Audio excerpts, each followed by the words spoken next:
Buenas tardes.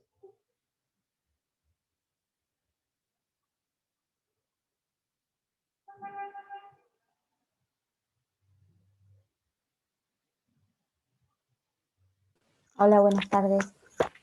Buenas. Ahí avisé que es este link, así se conectan todos acá.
Esperamos 2 minutos más, a ver si se conecta alguien más y arrancamos.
Bueno, vamos a arrancar con los que estamos así. Llegamos y no nos pasamos de tiempo. Bueno, tengo entendido que el martes vieron el tema de la defensa con el doctor Galarreta, ¿puede ser? Si no me equivoco. Sí. Y ayer Sí. trabajaron con el doctor Oneto. ¿Cuál fue el tema? ¿Un trabajo práctico? Medidas de coerción. No, Medidas de coerción. coerción. Perfecto. Bueno, algo tiene que ver lo que trabajaron ayer con lo que vamos a hablar hoy, que es el tema de las garantías constitucionales en el proceso penal. Algunas de estas cosas ya las tendrían que haber trabajado en el proceso penal, las vamos a repasar, las vamos a profundizar y las vamos a ver de un punto de vista más práctico de ser posible, para así ya la semana que viene trabajar con trabajos prácticos y análisis de fallos sobre estos temas. Bien, para arrancar vamos a hablar de qué podemos considerar lo que son las garantías constitucionales y cuál es su función dentro del proceso penal.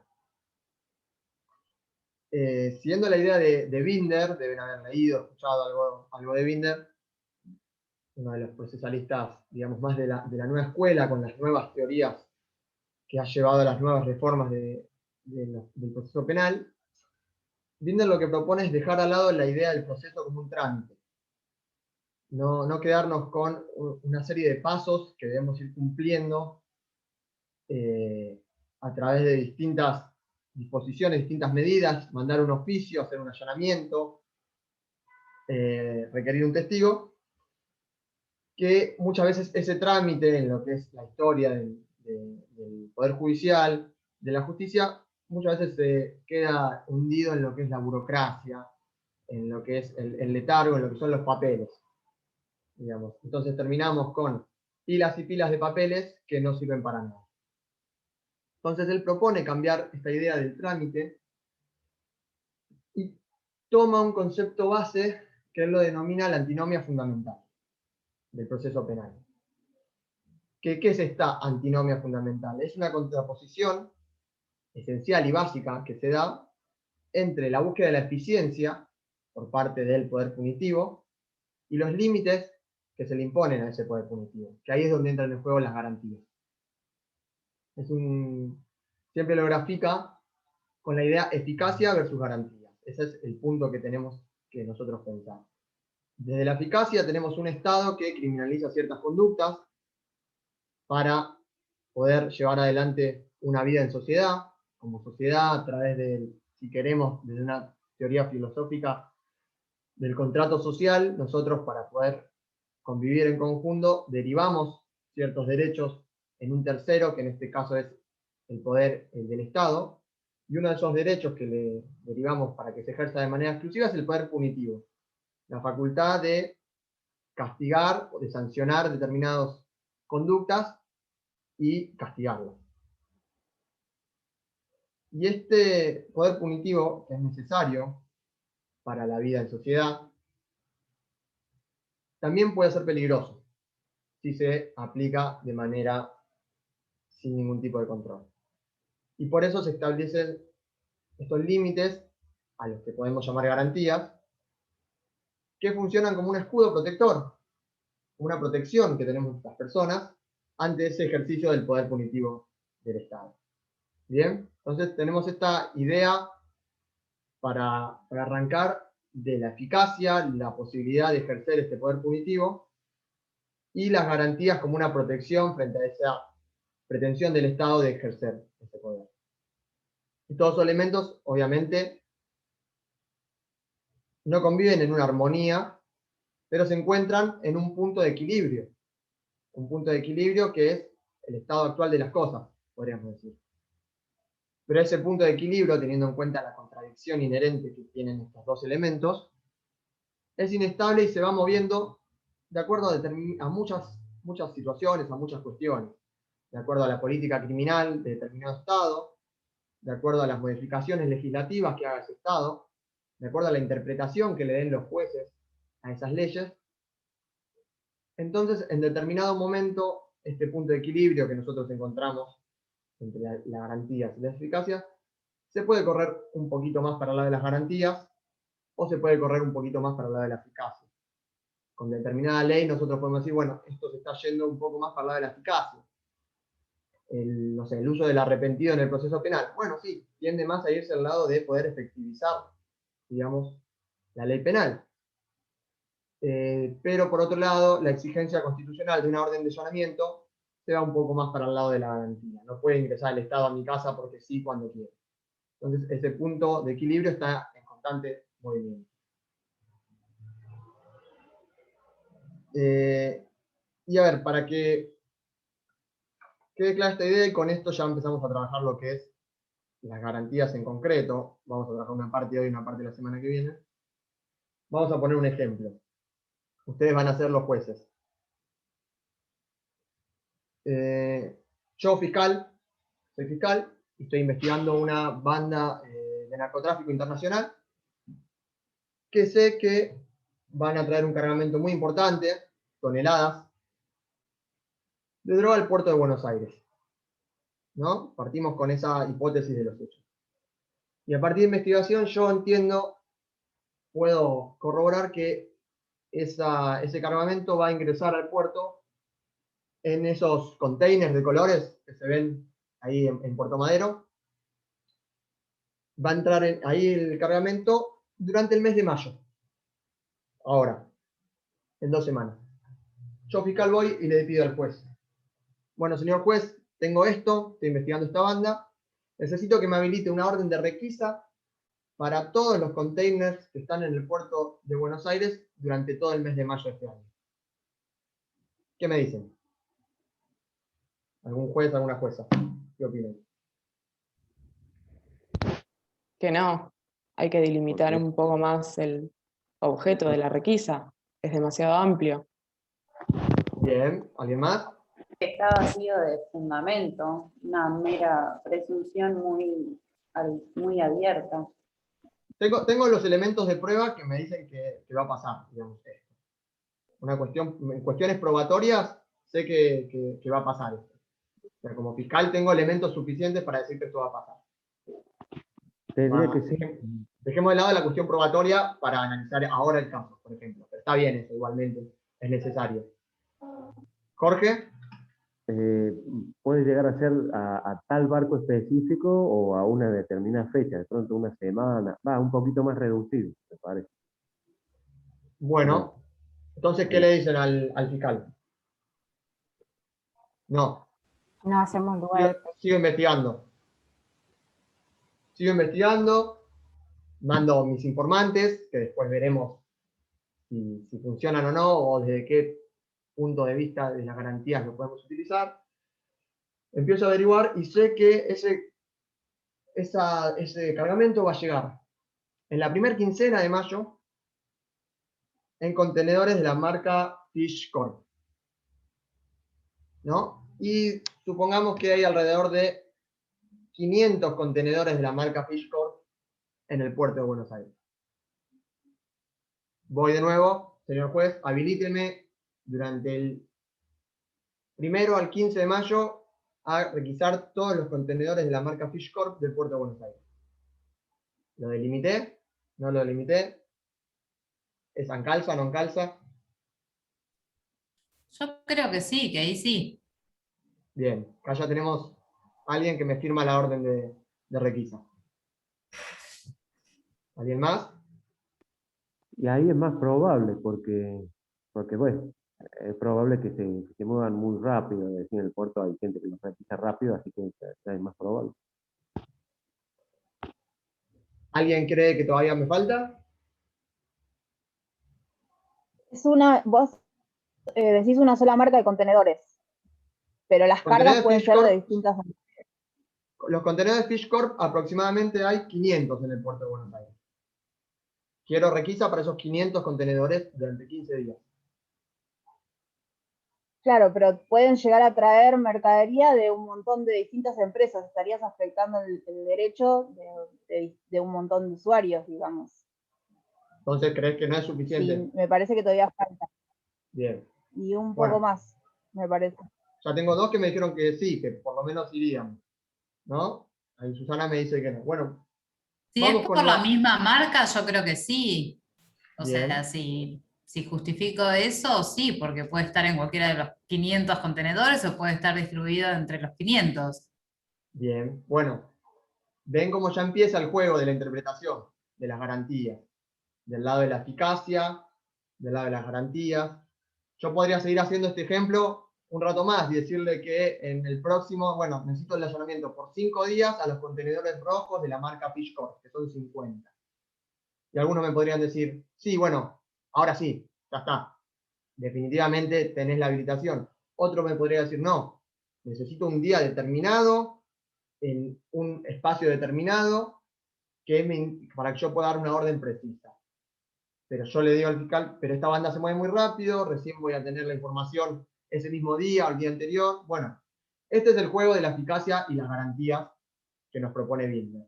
Y cómo este juego de la eficacia y la garantía no es estable, sino que se va moviendo de acuerdo a muchas condiciones. Entre ellos, por ejemplo, ustedes, que están haciendo de jueces, la interpretación que tengan como jueces. Algunos de ustedes me dicen que sí, otros me dicen que no, otros consideran que, digamos, el versus eficacia-garantía, de acuerdo a este caso, de acuerdo al tipo de investigación, es es procedente este tipo de requisa, otros me dirán que no, que todavía las garantías se están afectando y hay que seguir trabajando. Bueno, esta es la idea del juego eficacia-garantía que tenemos que tener en cuenta, que ocurre constantemente en el proceso penal. Bien, ahora sí, a partir de esta idea, vamos a entrar en algunas garantías previstas constitucionalmente en concreto. Y también vamos con un caso, así, dos casos hipotéticos. Yo ayer cometí un delito, ¿no? Y como cometí un delito, conozco la ley penal, sé que soy merecedor de una pena. Entonces voy hoy acá a la unidad 44, a Guatán, digo, yo ayer cometí un delito, me tienen que poner una pena, pónganme preso. ¿Qué pasa? ¿Puede, no puede? ¿Qué va a hacer ahí el que me reciba? Además de decir que estoy loco. Lo mismo tienen que investigar el fiscal, porque por más que diga, yo fui el que, me acuerdo una vez en tal penal, dicen, yo fui el de la Torre Gemela, dicen, no, bueno, lo mismo tienen que investigar, no pueden estar haciendo más. Investigar, ahí ya nos decís un concepto. Bien, ¿qué más? ¿Alguien más? ¿Me dejan que cumpla la pena? Sin un juicio previo. Juicio previo. Bien. ¿Alguien más? ¿Coinciden? Bueno, ahí está la cuestión. Esto que Jorge llama investigar engloba dentro de este concepto que Susana nos dice como juicio previo, digamos. Y para poder imponer una pena, constitucionalmente, es necesario la existencia de este juicio previo. Este juicio previo debe ser determinada de manera, digamos, también. Yo, por ejemplo, yo juez, bueno, vamos con los ejemplos, los voy pensando en el momento.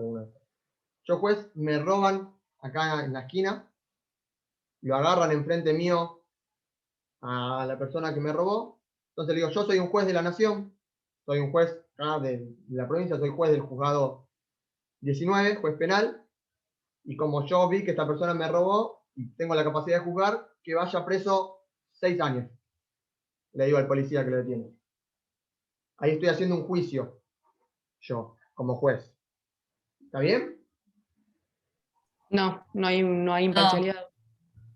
La imparcialidad podría ser una, bien. La garantía de juez natural. Juez natural, bien. ¿Algo más? ¿Cómo tiene que ser ese juzgamiento? ¿A través de qué? El De fiscal un tiene proceso. Bien, Natalia. ¿Jorge? que el fiscal investigue, o tampoco puede el juez directamente. Bien. Que el fiscal interviene, eso está regulado. Y un juicio oral y público. Bien, juicio oral y público. Bueno, son todos conceptos los que están trabajando, juez natural, imparcialidad, tienen que ver y entran dentro del concepto de la que es el debido proceso penal adjetivo. Bien. Hay determinadas formas en las cuales se debe llevar a cabo este juicio, no es solamente un juicio previo y nada más. Es un juicio previo llevado adelante de acuerdo a este proceso penal adjetivo, ¿no? Y esto lo tenemos, esperen que voy a correr esto así lo veo bien. Específicamente limitado en el artículo 18 de la Constitución. Ningún habitante de la nación puede ser penado sin juicio previo fundado en ley anterior al hecho del proceso. ¿Bien? ¿Esto qué significa? Que es un juicio previo y el debido proceso penal. Tiene que existir un proceso penal, un proceso penal anterior y tramitado legalmente de acuerdo a la legislación y el proceso que rija, digamos, nuestro código adjetivo. Y ese proceso debe finalizar. ¿Cuáles son las formas de finalización de los procesos penales? Tras de una sentencia definitiva. Absolución. Absolución, bien. La otra, condena. Y hay otra posibilidad más. sobreseimiento? No. Sobreseimiento. Perfecto, sobreseimiento durante el proceso antes de llegar a la etapa de debate oral. Ahora, este articulado que nos da la Constitución, vamos a analizarlo por partes. Vamos a ir de atrás para adelante viendo cada uno de los elementos que nos dice. Ley anterior al hecho del proceso. ¿Qué significa esto? ¿De dónde sale? ¿A qué principio nos lleva? ¿Legalidad? Legalidad, bien, es uno. También la tipicidad, porque tiene que ser típico el delito. Bien, la tipicidad está relacionada con el principio de legalidad, tiene que haber una figura descripta, nadie puede ser obligado a hacer lo que la ley no manda, ni prohibido de hacer lo que la ley permite. Pero existe otro principio que es el principio de irretroactividad de la ley penal. Lo conocen, lo tuvieron que haber escuchado. La ley penal, las normas penales, que se diferencia con otros procesos, porque en el proceso civil no siempre es así, en el proceso administrativo no siempre es así, de acuerdo a determinadas leyes, pero en el proceso penal las normas penales rigen de aquí en adelante. Mañana imponen una pena de 1 a 3 años a la persona que tira un papelito en la calle. Yo hoy tiro un papelito en la calle, no se me puede perseguir penalmente con esa nueva ley. Se me tiene que perseguir penalmente a partir de que la ley ya esté sancionada y vigente. Y esta ley, esto ya, si nos vamos seguramente a teoría constitucional, tiene que ser previa, obviamente, como estamos diciendo, escrita. ¿Por qué escrita? Porque yo tengo que poder conocerla a esa ley, digamos, para poder acatarla. Además está prohibida en el derecho penal la analogía, no podemos, por lo que más o menos diga una ley, intentar analogarlo a determinada situación. Debe estar estrictamente previsto. Por eso también la ley tiene que ser estricta, vinculada al principio de legalidad y a la tipicidad. Los tipos penales tienen que ser claros, precisos, descriptivos de la conducta. Y formal, esto que quiere decir formal, sancionada de acuerdo a las disposiciones vigentes. Poder Legislativo, Cámara de Senadores, Cámara de Diputados, promulgación por parte del Ejecutivo, publicación, etc. Pero este principio de retroactividad, como todo en el derecho penal, y ya lo venimos viendo ya en todas las clases que vimos, tiene excepciones. ¿Y cuál es la excepción de este principio? La ley más benigna. Bien. ¿Y de dónde surge eso?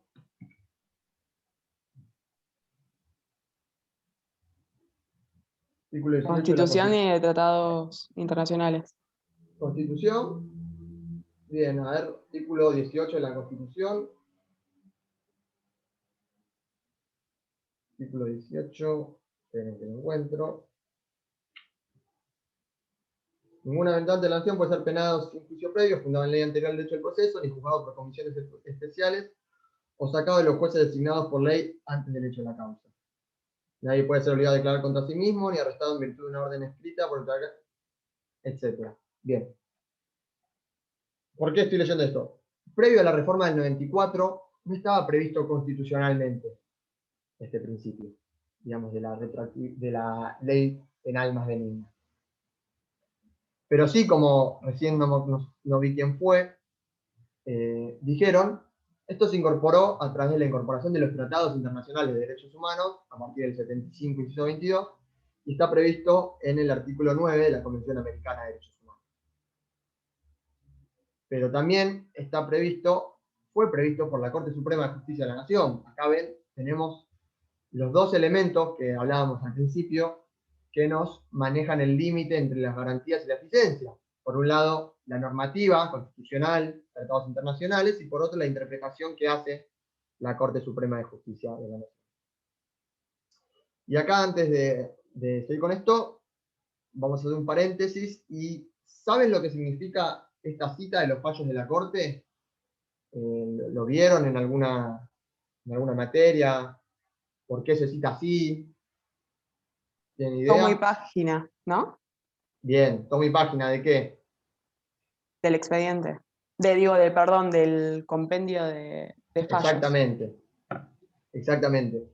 La Corte generalmente publica todos los años, y lo viene haciendo desde hace más de, no sé si 200 años digo es mucho, pero hace más de 100 años seguro, anualmente saca un compendio de sus fallos, y por una acordada de la Corte, no recuerdo ahora exactamente el número, la Corte de Nación, los fallos que están dentro de esos compendios deben citarse de esta manera, con el número de tomo, que tiene en la primera parte, y el número de folio, que sería la hoja de ese tomo.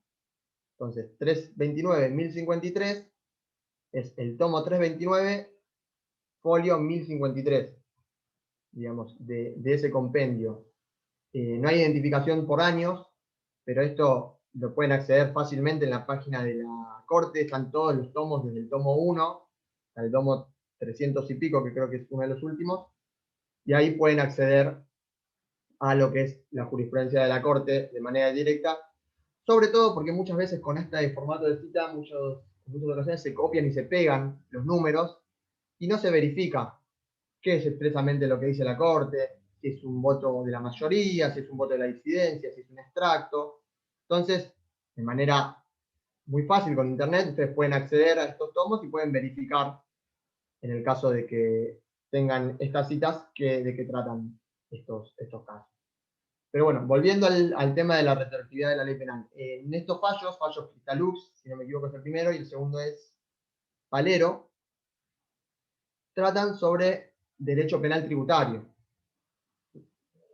En derecho penal tributario existe, digamos, determinada condición para el ejercicio de la acción penal, porque al Estado solo le interesa ejercer la acción de manera penal, siempre está vigente la acción administrativa, la acción penal ante la evasión de impuestos, ante la evasión fiscal, ante determinados casos graves. Entonces existe lo que se conoce en términos de la teoría penal, de la teoría del delito, una condición objetiva de punibilidad, que es a partir de determinado monto de evasión fiscal, esto pasa a ser delito penal, menos de ese monto es una infracción administrativa y se puede ejercer el cobro a través de la vía administrativa de la FIP. ¿Qué ocurre? En este país, con los grados de inflación que históricamente han existido, y por una podríamos decir, deficiente técnica legislativa, estos montos objetivos de punibilidad históricamente fueron montos fijos. Se determinaba un monto determinado, 20.000 pesos, 50.000 pesos, 100.000 pesos, lo que sea. Y con el paso del tiempo, estos montos quedaban desactualizados y cada 4, 5, 6 años se dictaba una reforma en la cual se actualizaba el monto. ¿Qué pasa con esa reforma que se actualizaba el monto? Quienes habían estado procesados, estaban sufriendo un proceso por evasión tributaria, por ejemplo, apropiación de recursos de la seguridad social, cualquiera de los delitos tributarios que tengan una condición objetiva de punibilidad, decían, bueno, yo evadí, por ejemplo, hasta 200.000 pesos. Y en ese momento, cuando ocurrió, era delito. Ahora la condición objetiva de punibilidad es de 500.000 pesos. Entonces, lo que yo hice no es delito actualmente. Pido que se me aplique la ley penal más benigna, la nueva ley, y se me sobresea el proceso.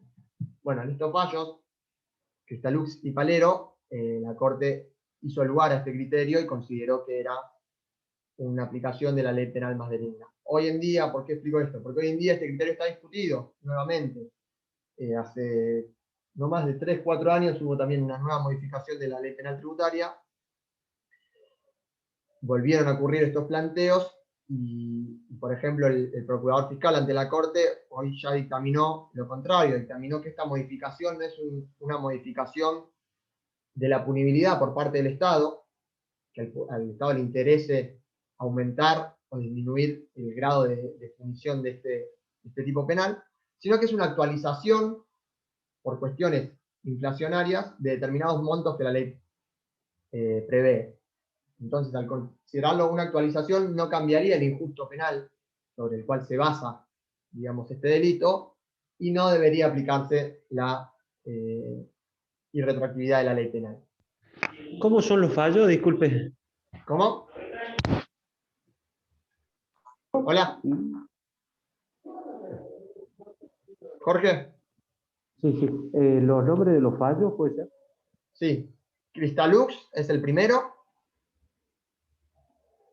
del año 2006. Cristalux. Y Palero es el 2007. Gracias. Tengo entendido, no sé si habrá cambiado en este último tiempo, pero todavía la Corte no se expidió sobre esta nueva discusión que se ha dado sobre la ley penal más benigna en materia tributaria. Pero bueno, veremos si la Corte mantiene su criterio o lo modifica.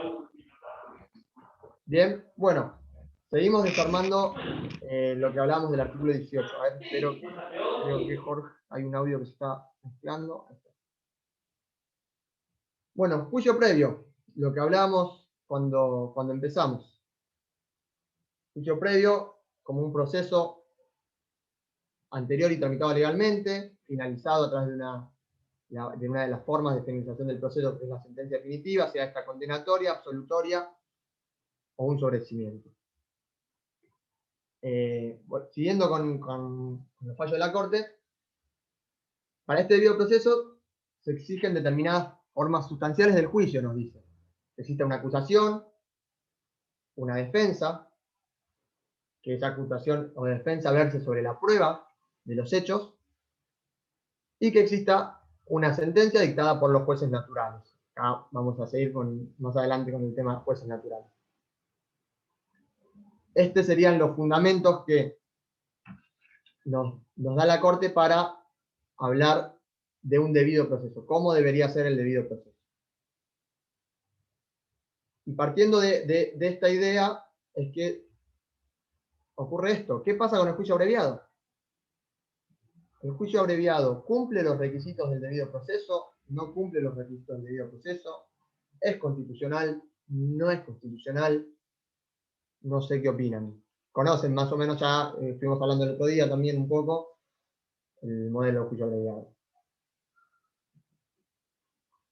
Esta discusión se viene dando hace mucho tiempo, ya está relativamente zanjada, pero existen todavía posiciones que se mantienen, y no solo se da acá, sino también se ha dado en otros países. Incluso en otros países ven al juicio abreviado como un procedimiento necesario para poder abarcar la cantidad de casos penales que ingresan al sistema.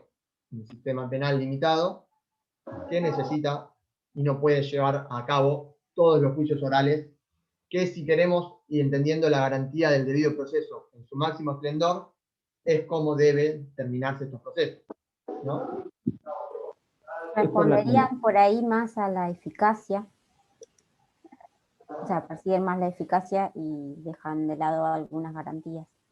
Bien, podríamos decir que al aplicar el juicio abreviado estamos corriendo ese punto de equilibrio un poco más hacia el lado de la eficacia, poder abarcar todos los casos que el sistema quiere tratar, dejando de lado por ahí el juicio oral y público, que es el juicio oral y público que la Constitución nos prevé como el debido proceso. Podríamos decir, bien, es una observación correcta en este juego de eficacia y garantía. Me parece que se tendría que usar más la mediación para no llegar tanto. ¿Vos considerás que, por ejemplo, acá en el procedimiento abreviado, faltamos a uno de los principios de este debido proceso, que es la inmediación? No, entiendo que vas por ese lado. No, me parece que tendría que haber más mediación para no toda la burocratización, los tiempos, las preocupaciones de los juicios, no estarían tan cargados los tribunales y se resolverían más. Mediación, dijiste, ¿no? Sí, va. Perfecto, sí, bien, como vimos la otra vez, una de las formas alternativas de salida del proceso penal, que para determinados casos, sobre todo los casos más leves, es muy posible cerrar los casos así. Bueno, quienes van por la inconstitucionalidad así a grosso modo, expresan esto, que el juicio que prevé la Constitución, el juicio oral, público, contradictorio, no se da en el juicio abreviado. juicio abreviado no cumple con estos requisitos constitucionales y por ende sería constitucional. Sobre todo también se critica mucho la forma en que se da el tema de la negociación. A veces se habla de un apriete del fiscal, en ocasiones diciendo o me firmás el abreviado por 5 años o yo en el juicio te pido 15. Se mezclan un poco también estas discusiones constitucionales con discusiones procedimentales de cómo se lleva a cabo este procedimiento. Y por la constitucionalidad, que es por ahí el criterio vigente, y además de que, como decíamos, es una institución necesaria para poder atender los casos del proceso penal, se pidió el Tribunal de Casación Penal en el año 2008, después le paso bien la cita del fallo porque son siglas, pero ahí lo que habla el Tribunal de Casación es que este juicio, este debido proceso, este juicio previo que exige la Constitución, necesita de una acusación, como estamos viendo acá, como dice la Corte, necesita que exista una defensa, que esa acusación se base en pruebas que permitan destruir ese estándar de inocencia que tiene el acusado, digamos. Y todos esos son elementos que se presentan en el juicio abreviado, más allá del acuerdo, de la negociación que pueda existir. Porque incluso el juez puede absolver. No necesariamente está atado el juez a ese juicio abreviado que hacen las partes. Si el juez considera que no se ha superado ese estándar necesario, se puede absolver. Entonces, se entiende que se cumplen con estas garantías del debido proceso y del juicio previo a través del proceso de juicio abreviado. Bien, pero esto es una discusión que todo el tiempo se puede estar dando y es como decía Natalia, de acuerdo de qué lado de esta antinomia fundamental estemos parados, podemos decir una cosa, podemos decir la otra. Es todo el tiempo ese juego de situación. Bien, ejecutoriedad de la sentencia versus firmeza de la sentencia. Voy a ir apurando un poquito para que lleguemos a ver todo. Esta cuestión viene dada también por algunos criterios, principalmente de algunos tribunales orales federales y criminales de Buenos Aires, donde diferenciaban estas dos cuestiones que quizás para muchos es lo mismo. Estos tribunales consideraban que la sentencia podía ser ejecutada en el momento en que era denegado el recurso extraordinario contra la sentencia definitiva. Vía recursiva, vamos con el nivel federal que es más rápido para no poner en el medio la Corte de Provincia, pero tribunal oral dicta una sentencia, condena, recurso en casación, garantía de doble conforme, casación hace una revisación íntegra, confirma, se cumple la garantía del doble conforme, se lleva a cabo de manera correcta esa revisación, se puede acudir a la Corte en recurso extraordinario, recurso de arbitrariedad de ley, recurso de inconstitucionalidad, todos los tipos de recursos que tenemos para acceder a la Corte de Nación.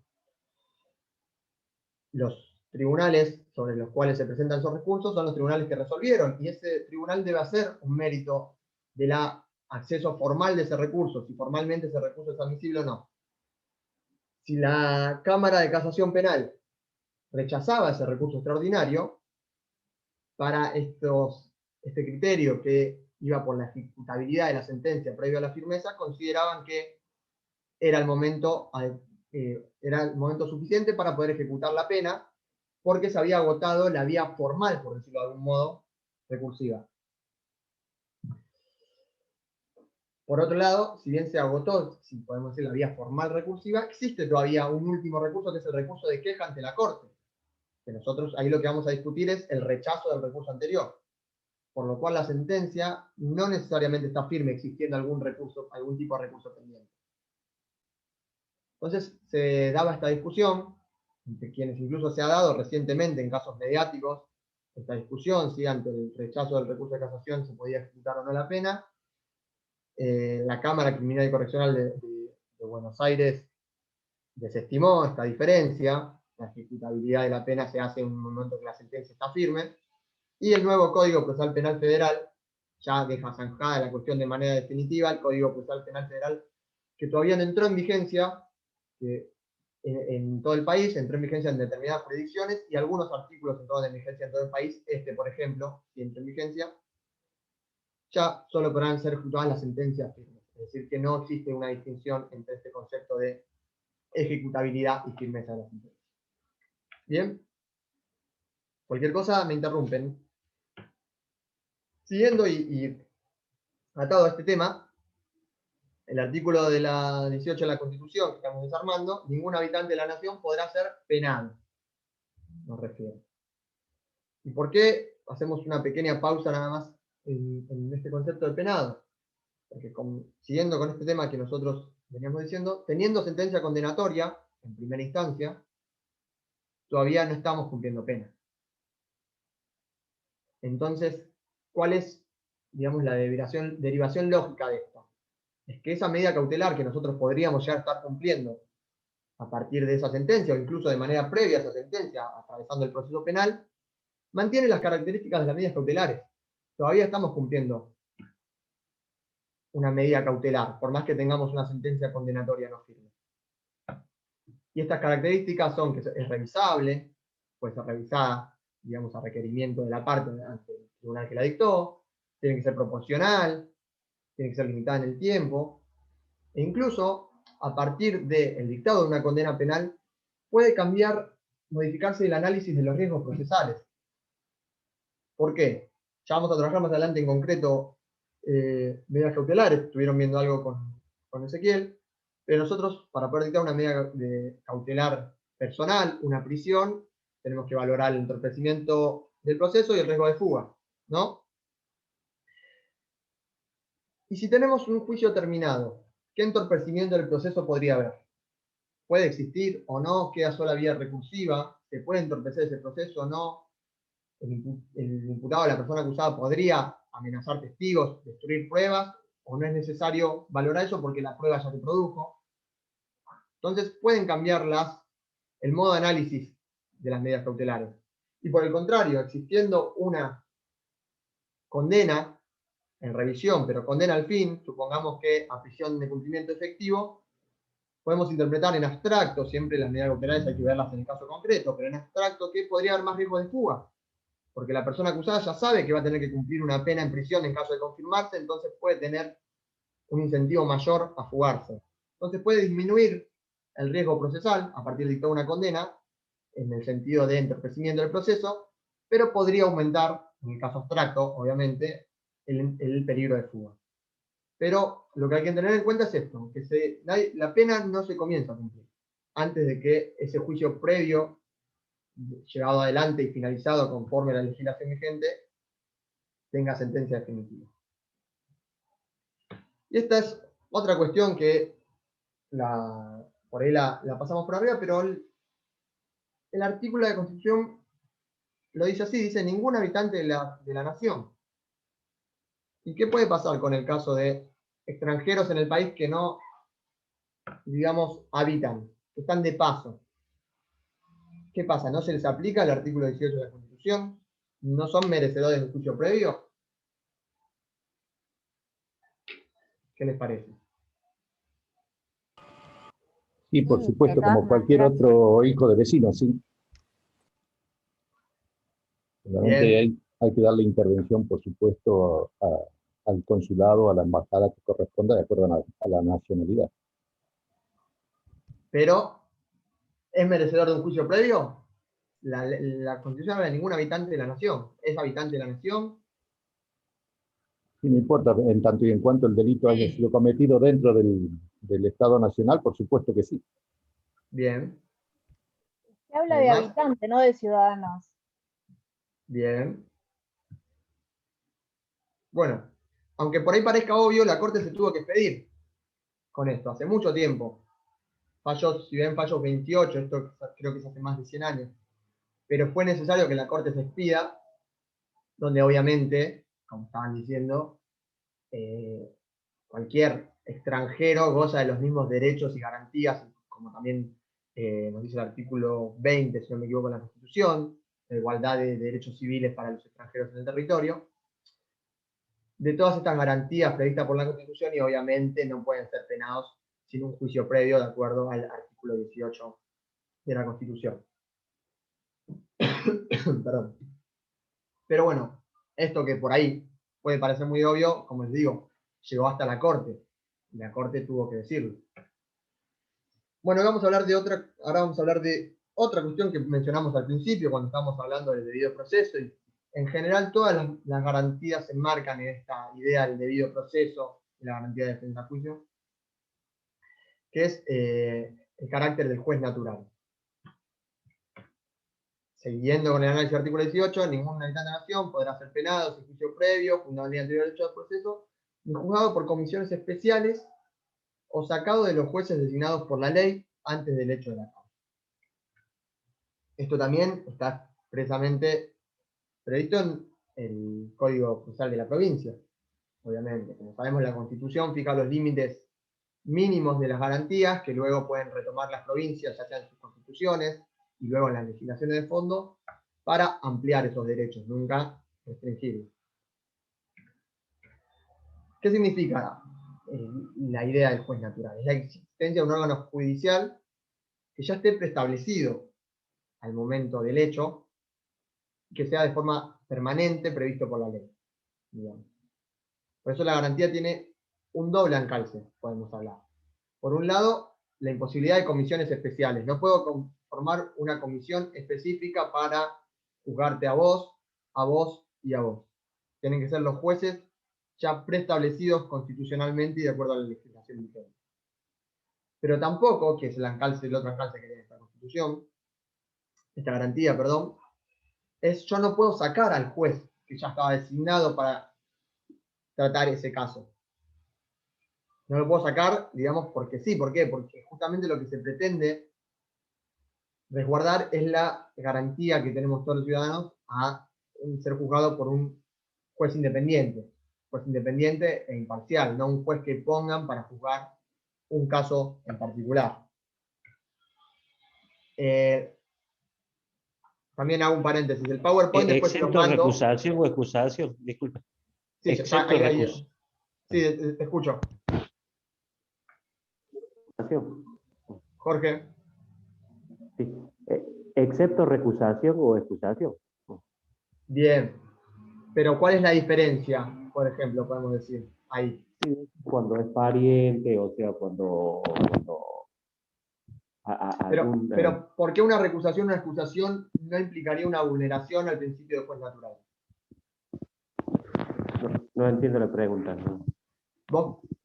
La reformulo. ¿Vos considerás que las excusaciones o las recusaciones implican una violación al principio de juez natural? No. Bien. No. Bien. Y ahora te pregunto, ¿por qué no? Si estamos sacando a un juez. ¿Y por qué? Porque hay un motivo. Bien, hay un motivo, y ese motivo está expresamente previsto por la ley. Entonces estamos respetando este debido proceso penal adjetivo del que veníamos hablando al principio. Y es a los fines de garantizar la imparcialidad. Exactamente. También tiene que ver con otra garantía que se encolumna dentro de la idea del juez natural, que es que ese juez sea imparcial. Si ese juez ya resolvió, ya expuso su posición, obviamente ya no es lo suficientemente imparcial, o sí, de acuerdo al caso, habría que ver el caso concreto, porque a veces se reenvía a los mismos jueces para que resuelvan. Pero lo importante es que estamos respetando el debido proceso penal efectivo y no estamos sacando al juez de manera ilegal por fuera del procedimiento vigente. Esa es la idea. Acá tienen, como les decía, para que no estén tomando tanta nota, por ahí el PowerPoint yo después se lo paso, así tienen también la cita de los fallos si les interesa, después también profundizar, buscarlos, lo que sea. Pero bueno, acá tenemos esto, lo que dice la Corte sobre esta garantía. El tema es privar a un juez de la jurisdicción en un caso concreto determinado para darse a otro porque sí que no la tiene. Para de esta forma buscar que intervenga en ese caso determinado magistrado en especial, que podría interpretarse como una comisión especial, que es lo que está prohibido por la Constitución. Obviamente que las recusaciones, las excusaciones, los reenvíos que a veces se hace a otros tribunales, incluso también las renuncias. Porque ¿qué pasa con un juez que renuncia? Que había un proceso en trámite. ¿Ese juez tiene que terminar todos los procesos en trámite? Deja de ser juez juez natural. ¿Cómo? Deja de ser juez natural. deja de ser juez natural y además no se modifica, digamos, el juzgamiento, el instituto, que el juez natural lo podríamos considerar también no en la persona, sino el juez titular del juzgado 3 podría también interpretarse la idea del juez natural, no necesariamente el juez Maximiliano Giudice, digamos. Entonces, no es una cuestión tampoco personal, pero sí es verdad lo que decía Orlando, ese juez ya no es más el juez natural de la causa. Y el nuevo juez va a ser designado, y tendría que ser designado de acuerdo al procedimiento vigente, porque si no, sí, ahí tendríamos un problema de la garantía del juez natural. Ahora, ¿qué pasa en el juicio por jurados? ¿Qué hacemos? ¿Quién es el juez natural? ¿Cómo se alcanza el juez natural? En primer lugar, para hacer un poco de historia no tan lejana, antes de la sanción de la ley 14.543, la ley que impuso el juicio por jurados en la provincia de Buenos Aires, se discutía si el juicio por jurados era el juez natural de los habitantes de la provincia de Buenos Aires, el jurado en sí. ¿Por qué? Porque el artículo 18 de la Constitución, 118 de la Constitución, establece que todos los juicios criminales serán excepto aquellos cuya competencia sea la Cámara de Diputados, creo que es lo mismo que dice, que dice, serán llevados a cabo por jurados. Y después el artículo 11 de la Constitución de la Provincia de Buenos Aires establece que son aplicables a los habitantes de la Provincia de Buenos Aires todas aquellas garantías establecidas por la Constitución Nacional. Entonces la discusión era si el artículo 18 establecía a los jurados como jueces naturales, o si era necesario una ley dictada por el Congreso que operativice el funcionamiento del jurado. Y esto también se resolvió por la Corte Federal hace muchos años, en un caso muy viejo que es Tribuna Demócrata, después se los paso, la cita es fallo 208-221, y hace no tan alejado en el tiempo, por la provincia de Buenos Aires, la Corte de la Provincia de Buenos Aires, año 2004, en el fallo Grassi, previo a la sanción de la ley de juicio por jurados, donde se estableció exactamente que sí, que era necesaria la implementación de una ley que operativice el funcionamiento del juicio por jurados en la nación. Que ya hay otra discusión más de índole constitucional sobre hasta qué punto son operativos o no de manera directa los derechos y las garantías que otorga la Constitución. Pero bueno, en este artículo en concreto, si no me equivoco, esperen que lo voy a buscar para no errarle, la misma Constitución establecía esta idea de la operativización a través del Congreso, porque dice, todos los juicios criminales ordinarios que no se deriven del derecho de acusación concedido en la Cámara de Diputados, se terminarán por jurados, luego que se establezca en la República esta institución. Entonces la misma Constitución ya nos estaba dando una idea de cómo interpretar esta garantía del juicio por jurados, una vez que sea establecido de acuerdo a la legislación nacional o provincial en cada caso de su aplicación. Son los famosos derechos programáticos que nos trae la Constitución, ¿verdad? Justamente, como decía, como el derecho a la vivienda, el derecho a la salud, y todo un montón de derechos que necesitan obviamente de una ley que los reglamente. Que los reglamente y los prevea expresamente, esta discusión que se da sobre derechos operativos o no en la Constitución, digamos. Pero sí, obviamente viene por ese lado. La Corte así lo estableció y la Suprema Corte también. Ya con la ley de juicio por jurados en la provincia de Buenos Aires, esta discusión ya quedó antigua. Y bueno, la constitución del juez natural, el jurado como juez natural, se da a través del procedimiento de selección del jurado. Y el juez natural va a ser el jurado conformado para este juicio, en concreto. Acá volvemos a lo mismo. ¿Por qué no es una comisión especial? Porque hay un procedimiento básico establecido por ley que hay que seguir. Creo que más adelante vamos a trabajar específicamente juicio por jurados, pero el sorteo de los ciudadanos que pueden integrar el estado de jurados, luego la citación de por lo menos 40 o más personas para conformar el primer grupo con posibilidad de ser jurados, luego la audiencia que se llama en el código audiencia de selección de jurados, que los autores llaman audiencia de deselección de jurados, donde se determinan las excusaciones, recusaciones, con o sin causa del jurado, y con las personas que todavía continúen con la posibilidad de hacer juego, se realiza un sorteo en el tribunal, 12 titulares, 6 suplentes, y ahí queda constituido ese jurado natural, ese juez natural para ese caso concreto. Y justamente no es una cuestión de una comisión especial o la aplicación de un juzgamiento para el caso concreto, porque esa es la idea histórica del jurado, que sean personas que juzguen un caso y que no vuelvan a juzgar más, o pueda tocarles juzgar otro, pero que no se dediquen a juzgar profesionalmente, digamos. Es la idea del juicio que viene dando el juicio del jurado.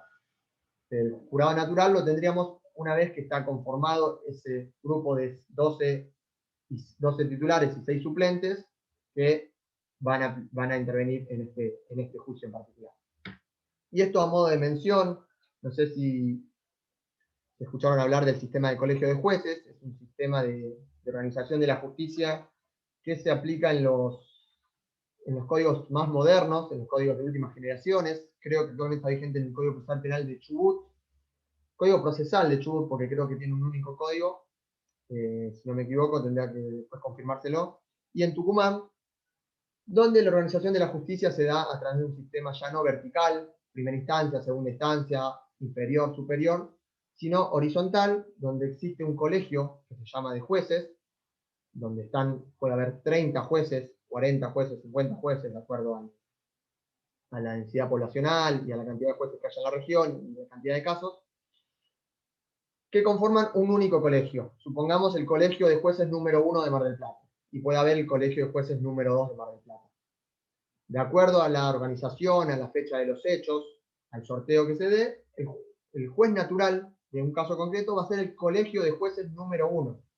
¿No? Otra vez volvemos que no está investido en una persona específica, sino en una institución.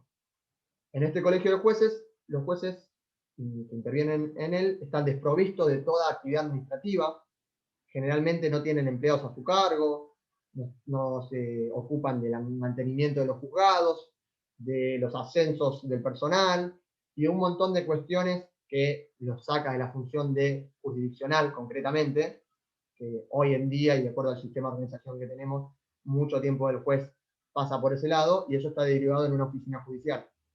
Los jueces se encargan de juzgar. Y un juez que hoy le toca una audiencia de garantías para decidir acerca de una medida de coerción, decide en esa audiencia, todo el proceso tiende a ser oral, y mañana ese juez puede intervenir en un juicio oral como tribunal.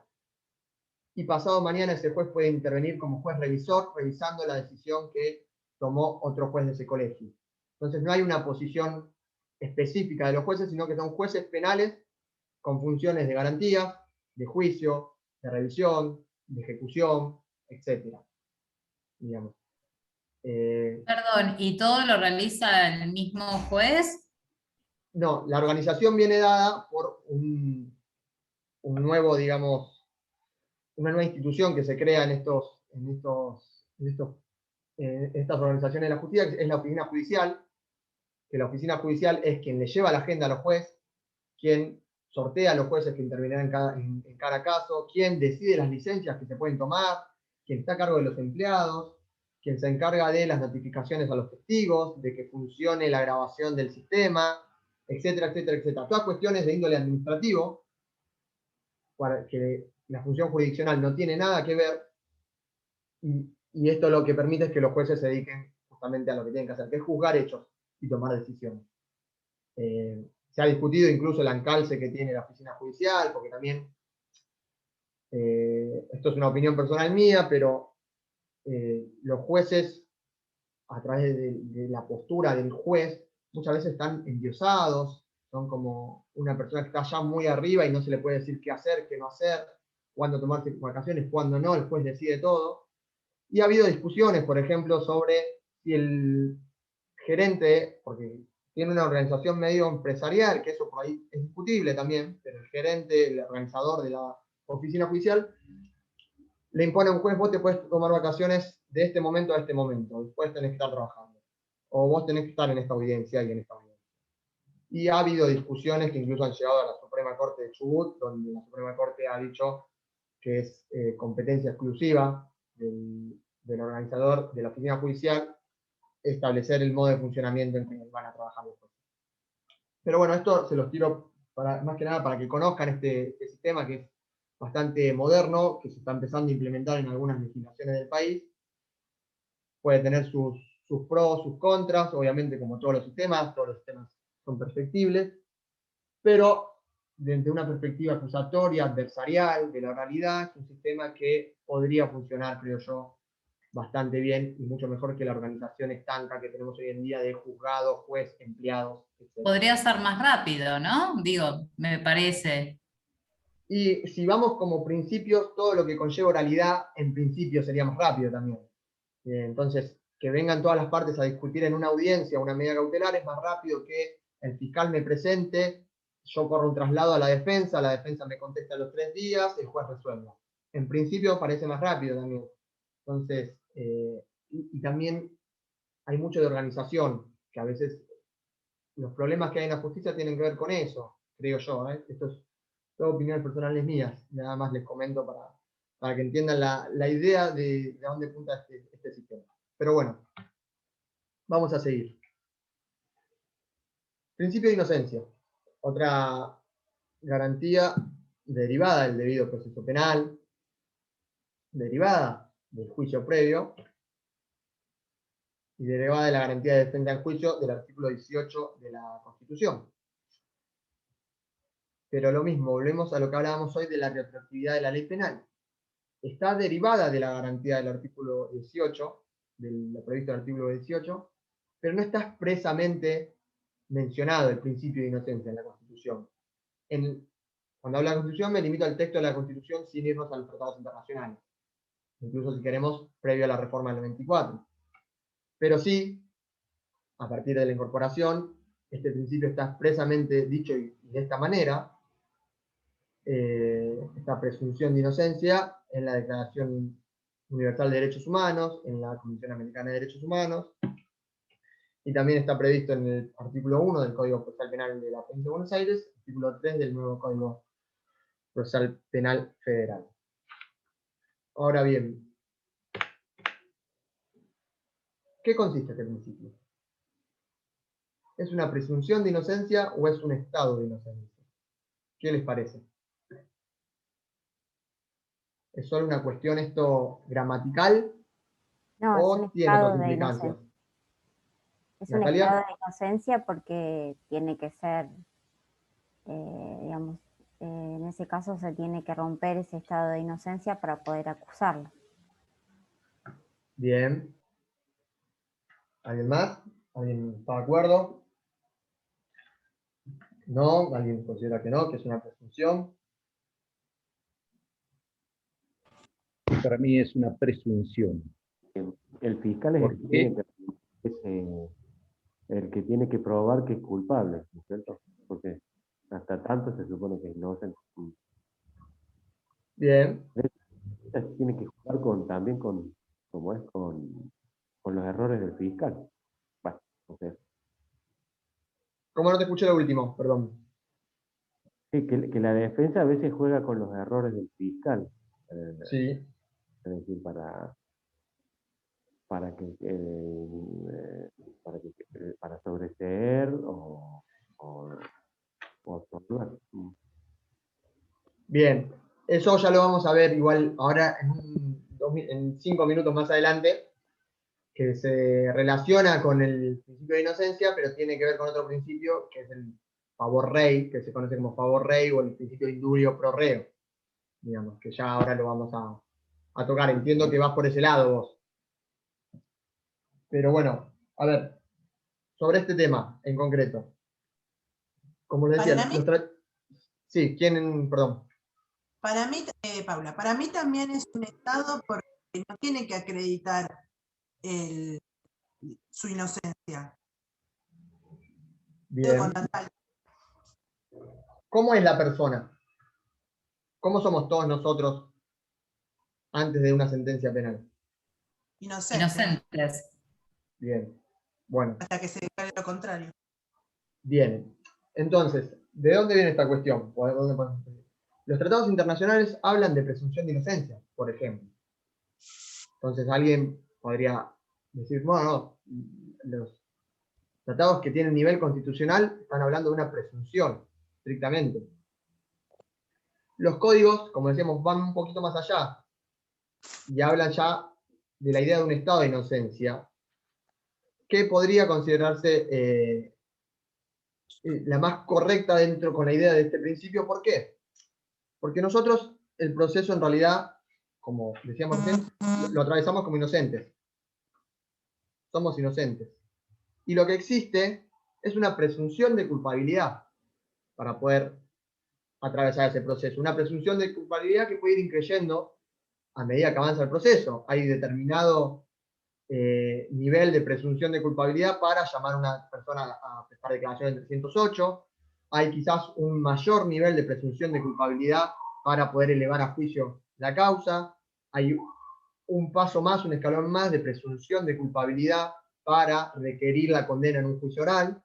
Pero siempre estamos avanzando en esa idea de cada vez nos desarrollamos más en la presunción de culpabilidad contra un estado inocente que tiene el individuo, el cual el fiscal tiene que quebrar para poder pasar de esa presunción de culpabilidad a un estado de culpabilidad a través de una sentencia firme, basada en autorización de causa juzgada, llevada adelante a través del juicio previo y debido proceso penal adjetivo.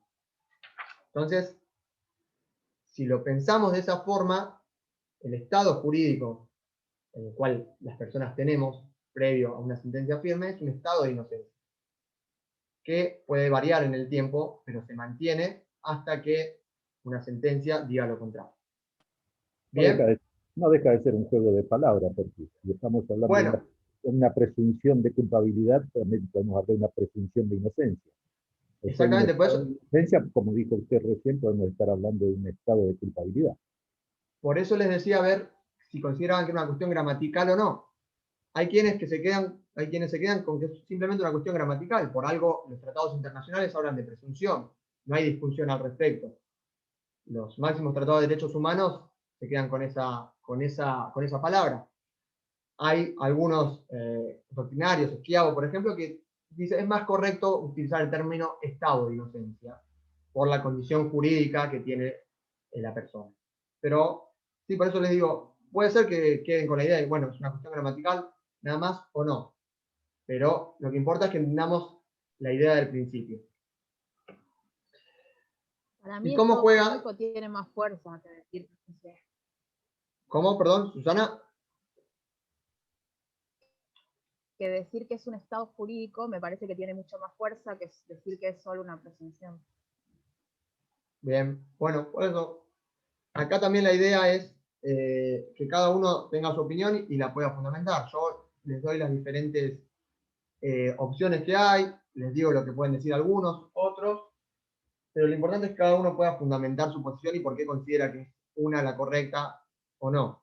Pero sí, también tiene mucho sentido lo que decís y es en la línea que va Schiavo, por ejemplo. De este principio de inocencia, y acá creo que esto también tiene que ver con lo que hoy nos hablaba Jorge, se deriva otro principio que es el principio de la carga de la prueba. Si existe una presunción o un estado de inocencia, como queramos llamarlo, por parte del acusado, ese estado tiene que romperse, tiene que quebrarse, tiene que poder modificarse. Y para poder modificarlo, a diferencia de lo que ocurre por ahí en otros procesos, como el proceso civil, donde históricamente se hablaba del principio de quien lo alega lo prueba, por ejemplo, hoy ya con las cargas dinámicas de la prueba ya quizás se dejó un poco de lado, pero históricamente fue así. Acá no es necesario. Acá quien tiene la obligación de imponer ese poder punitivo que hablábamos hoy al principio, que quien quiere hacer efectivo ese poder punitivo es el fiscal, quien tiene el deber y la obligación de llevar adelante y poder probar todos aquellos elementos que alegue para destruir ese estado de inocencia con el que cuenta la persona. Digamos. Pero también hay otra cuestión acá que entra en juego en ocasiones. Si bien, obviamente, la defensa no necesariamente debe probar todo lo que dice en un proceso adversarial, va a ser mucho más efectiva una defensa que puede probar aquellas cuestiones, va a ser mucho más creíble. Un juez va a estar en condiciones más de ir a su posición. Pero acá lo que importa también es el estándar con el cual tienen que probarse estas cosas. Yo, para poder obtener una condena, fiscal, acusador particular, debo llegar a un estándar probatorio aún mayor que pueda tener la defensa para corroborar determinados hechos. Dentro del sistema clásico se habla de la certeza de la participación en los hechos, certeza de la existencia de los hechos, certeza de la participación del imputado.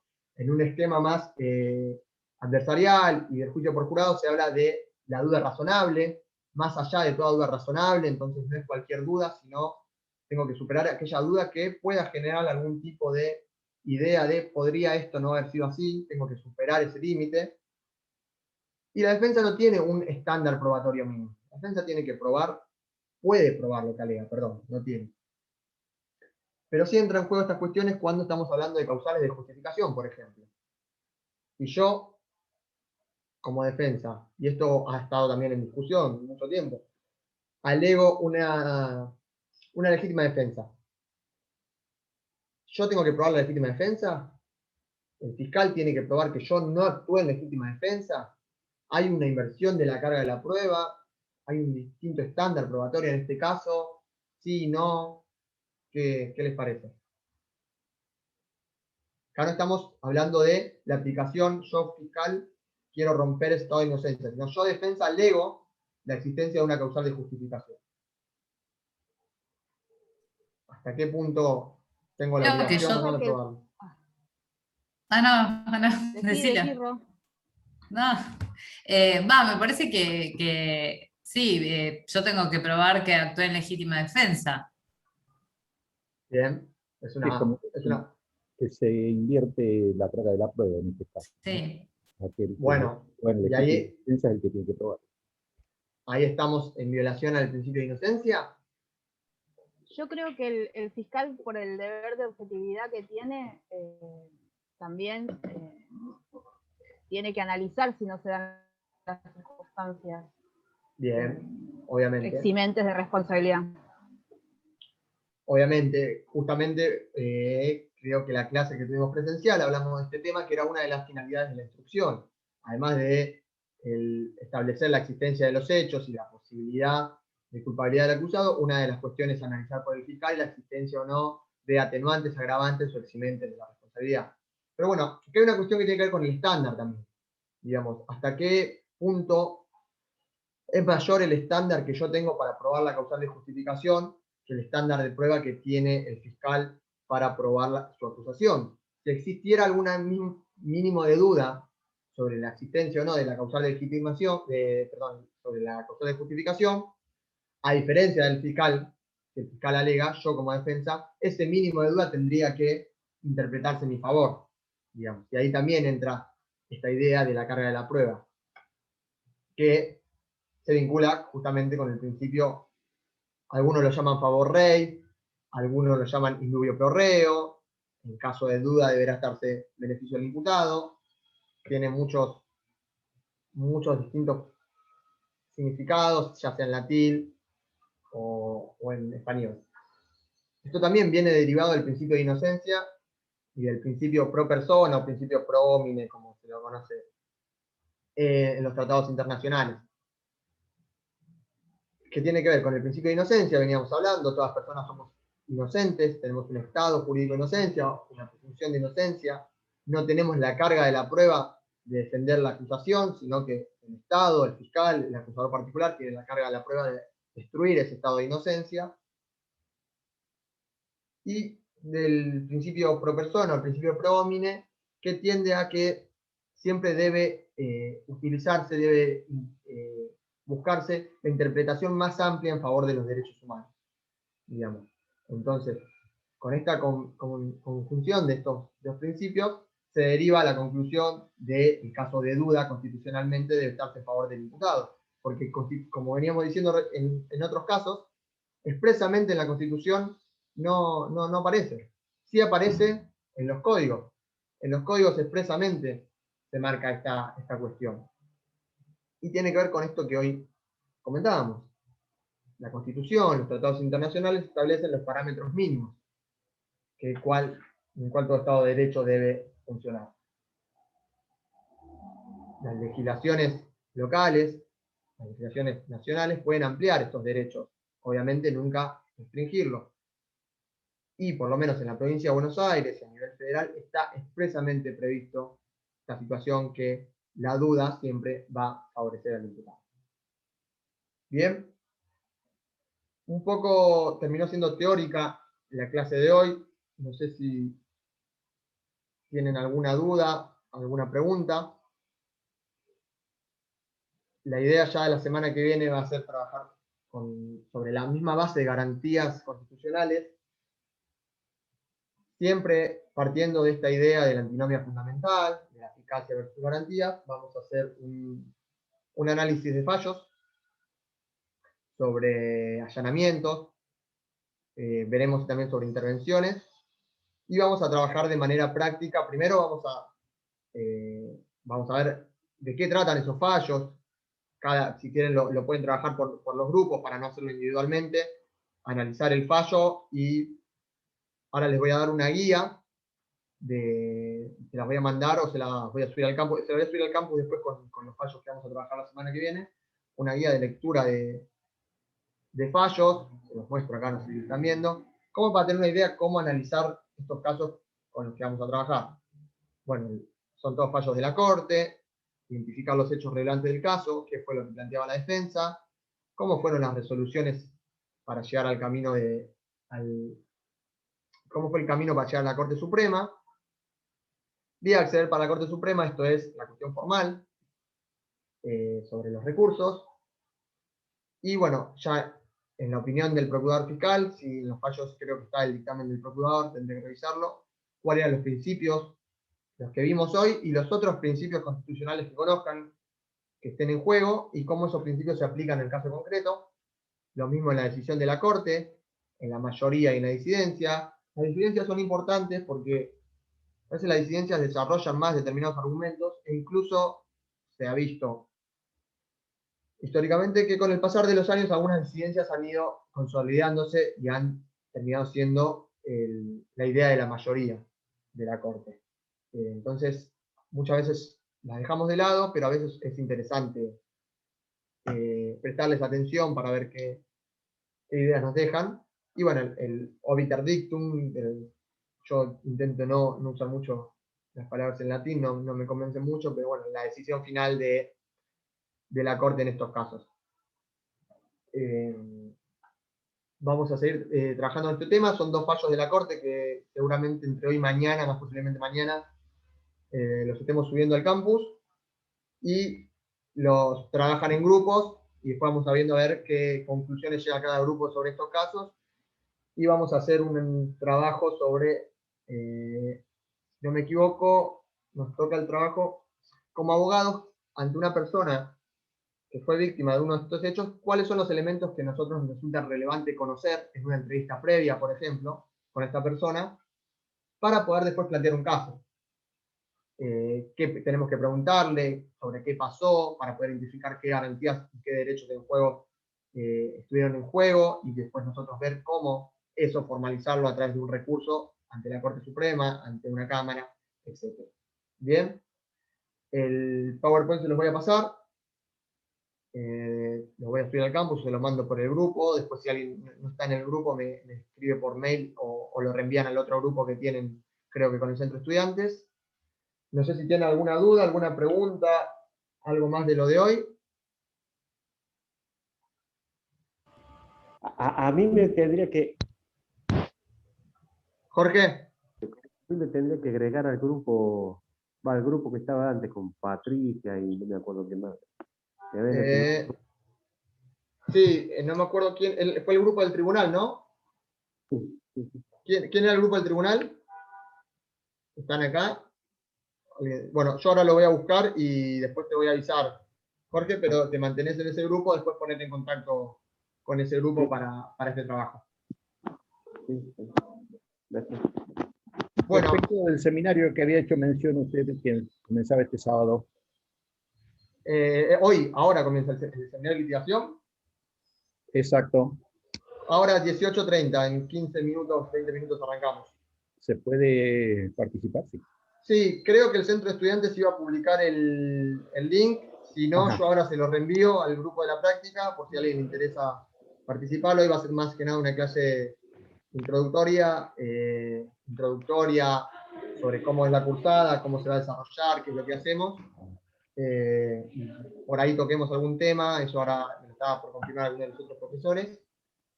Y ya sí la semana que viene vamos a entrar de lleno con los temas de litigación en concreto. Pero sí, ahí el Centro de Estudiantes acabo de ver que en el Facebook lo acaban de publicar. Así que si alguien está interesado en participar en el seminario, ahora 18:30 aproximadamente iniciamos. Gracias. ¿Bien? Bueno, muchísimas gracias a todos y nos veremos seguramente la semana que viene.